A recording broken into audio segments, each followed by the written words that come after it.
Okay, so in the last couple of videos, we've talked about these relationships between the variables in the ideal gas law, right? And we know the ideal gas law is PV equals nRT. So the question is why have we been focused on this, right? So what's the point? And this video addresses that. What's the point of these of understanding these relationships at the level that we do? And the answer to that is that sometimes it makes predicting how variables will change really easy, okay? So for example, if we were told that we start off with a pressure of 1 atmosphere and a volume of 2 liters, okay? And we were told that this flask, this chamber holding the gas, was allowed to expand to become 3 liters. And nothing else was changed, right? So the moles of gas remain constant and the temperature remains constant. So these are both constant. They don't change. Well, then using our understanding of the relationship between pressure and volume, we'll actually be able to figure out what the pressure is when this gas expands from 2 liters to 3 liters. Okay, so let's approach this from the ideal gas law, right? So we have it written here, PV equals nRT. And what you'll note here is that R is a constant. And we are told in this problem that moles don't change and temperature doesn't change. So everything here is a constant, meaning that it must be true that the pressure and the volume at the beginning here, right? So this is situation number 1 here. The pressure and the volume before the expansion equals this constant. It also must be true that the pressure times the volume after the expansion has to equal this constant. So we can set up a situation where P1 times V1, right? So this is going to be at the beginning, equals P2 times V2.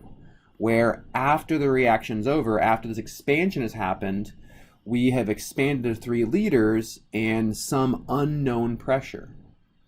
Okay, because N, R, and T are all constants, it's true to say that P1 times V1 equals P2 times V2. And now, to solve for this second pressure, all we need to do is plug in variables.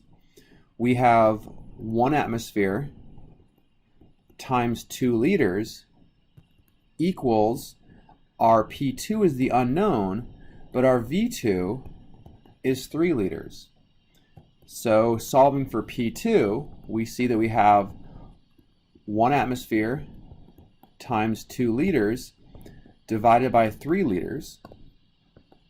Liters cancel, and we're left with 2/3 atmospheres, or 0.667 atmospheres. Okay, so we are able to quickly determine how the pressure changes when this gas expands if moles and temperature remain constant. Let's try another one.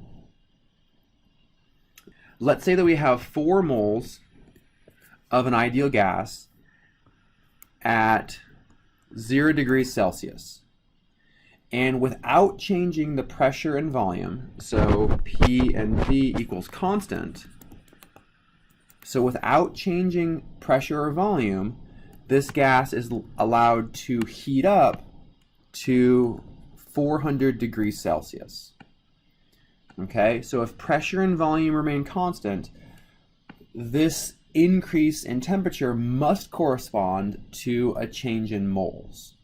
Okay, so what we're going to want to do here is take our ideal gas law and rearrange it so that we have all of our constants on one side and all of our variables on one side. So in this case, pressure and volume are both constants, and R is always a constant. So we want to move all the constants to one side and be left with all of our variables on one side. So we have PV over R equals N times T. So moles times temperature equals a constant. So we have a gas law that tells us N1T1 equals N2T2. The only thing we have to be careful with here is that our temperature cannot be in Celsius. We have to convert to Kelvin.